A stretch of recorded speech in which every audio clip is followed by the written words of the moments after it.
Hi friends, Assalamu alaikum. இன்னைக்கு முட்டை மிளகு கிரேவி எப்படி செய்யலாம்னு பார்க்கலாம். அதுக்கு நான் ஒரு 3 முட்டை உப்பு போட்டு வேக வைக்கிறேன். அதுக்கு அப்புறம் ஒரு கடாயில 2 ஸ்பூன் ஆயில் ஊத்திக்கோங்க. ஆயில் சூடான உடனே கொஞ்சம் கறிவேப்பிலை போட்டுக்கலாம். கறிவேப்பிலை பொரியட்டும்.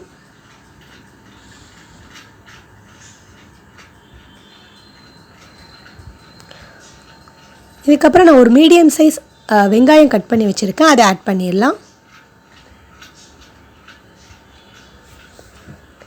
ஆட் பண்ணிவிட்டு வெங்காயம் நல்லா வதங்கட்டும்.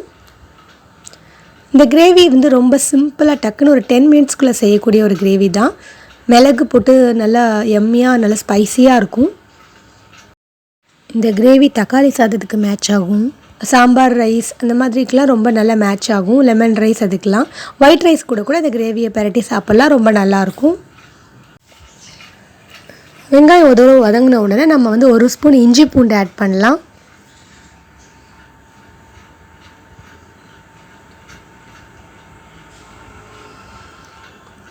இஞ்சி பூண்டு போட்டு நல்லா வதக்கிக்கோங்க. ஒரு 1 மினிட் அந்த மாதிரி வதக்கிக்கோங்க.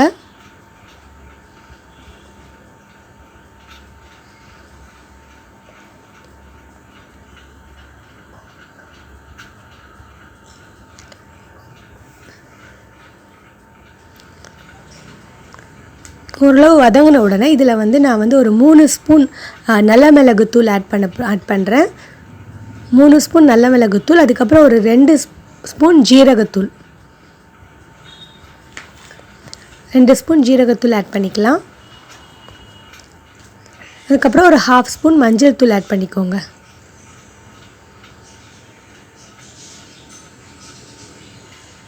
இது எல்லாத்தையும் நல்லா மிக்ஸ் பண்ணிக்கலாம்.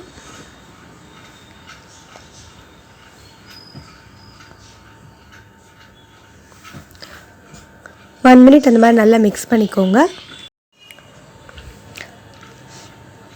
மிக்ஸ் பண்ணிவிட்டு நான் வந்து ஒரு 2 டம்ளர் தண்ணி ஊற்றுறேன். உங்கள் தேவைக்கு ஏற்ற மாதிரி தண்ணி ஊற்றிக்கோங்க. இப்போ வந்து நம்ம உப்பு போட்டுக்கலாம். ஏற்கனவே கொஞ்சம் வதக்கும் போது உப்பு போட்டிருக்கோம். ஸோ பார்த்துட்டு கொஞ்சம் உப்பு போட்டுக்கோங்க. இப்போ இது நல்லா கொதிக்கட்டும். நல்லா கொதி வந்தோடனே நம்ம முட்டையை போடலாம். பாருங்கள், நல்லா கொதிச்சிடுச்சு. இப்போ நம்ம பாயில் பண்ணி வச்சுருக்கிற முட்டையை ஆட் பண்ணிடலாம். இங்கே பாருங்கள், முட்டையை வந்து நம்ம வந்து முழுசாக ஆட் பண்ணுறதாலும் ஆட் பண்ணலாம், இல்லாட்டி ரெண்டாக கட் பண்ணி ஆட் பண்ணுறதாலும் ஆட் பண்ணலாம், இல்லாட்டி சும்மா ஒரு 3 ஸ்லைஸாக லைட்டாக 3 உள்ளே வந்து அந்த மிளகோட காரம் இறங்குறதுக்காக கீரி 3 இதை லைட்டாக கீரி கூட வைக்கலாம். நான் காட்டுறேன் பாருங்கள். இந்த பாருங்கள், இப்படி ஹாஃபாக கட் பண்ணி வைக்கலாம் இல்லாட்டி இந்த மாதிரி பண்ணி வைக்கலாம். முழுசாக போடுறதுனால போடுங்க. இந்த மாதிரி பண்ணுறோன்னா உள்ளே வந்து அந்த மிளகோட ஸ்பைஸ் எல்லாம் இறங்கணுன்றதுக்காக தான். சின்ன பசங்க இருந்தாங்கன்னா முழுசாகவே போட்டுக்கோங்க, ஏன்னா அவங்க காரம் வந்து அவ்வளோ சாப்பிட மாட்டாங்க அப்படின்றதுனால. இப்போ வந்து நம்ம எக்கை இதில் ஆட் பண்ணிடலாம். எக்கை ஆட் பண்ணிவிட்டு லைட்டாக மிக்ஸ் பண்ணி விடுங்க. அந்த பெப்பர் கிரேவி வந்து மேலே படுற மாதிரி நல்லா மிக்ஸ் பண்ணி விட்டுக்கோங்க. நல்லா மிக்ஸ் பண்ணிவிட்டு இதை நம்ம க்ளோஸ் பண்ணி ஒரு 7 மினிட்ஸ் அப்படியே இருக்கட்டும். அப்போ தான் அந்த மிளகோட ஃப்ளேவர் எக் எல்லாம் சேர்ந்து ஒரு நல்ல டேஸ்ட் கொடுக்கும். எக்குமே நல்லா ஒரு சாஃப்டாக ஜஸ்ட் பாயில் பண்ண எக் மாதிரி இல்லாமல் இந்த பெப்பர் கிரேவியோடு நல்லா சேர்ந்து ஒரு நல்ல ஒரு டேஸ்ட்டாக இருக்கும்.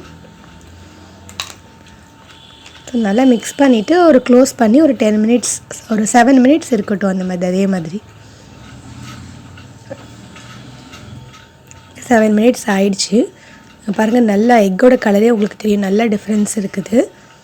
இப்போ அவ்வளோதான், ரெடி ஆகிடுச்சு. ஆக்சுவலாக ஹாஃபாக ஆட் பண்ணிங்கன்னா ரொம்ப நல்லாயிருக்கும்.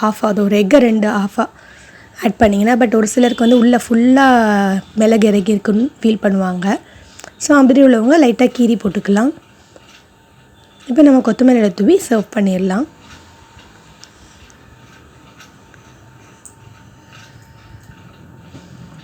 உங்களுக்கு கிரேவி எக்ஸ்ட்ரா வேணும்னா நீங்கள் எக்ஸ்ட்ரா ஆனியன் அதுக்கேற்ற மாதிரி மிளகு எல்லாமே இஞ்சி பூண்டு எல்லாமே அதுக்கேற்ற மாதிரி நீங்கள் ஆட் பண்ணிக்கலாம். எங்களுக்கு 3 எக்கு நான் ஆட் பண்ணுறதுனால நான் இவ்வளோ போதும்னு நினச்சி நான் அது மாதிரி பண்ணியிருக்கேன்.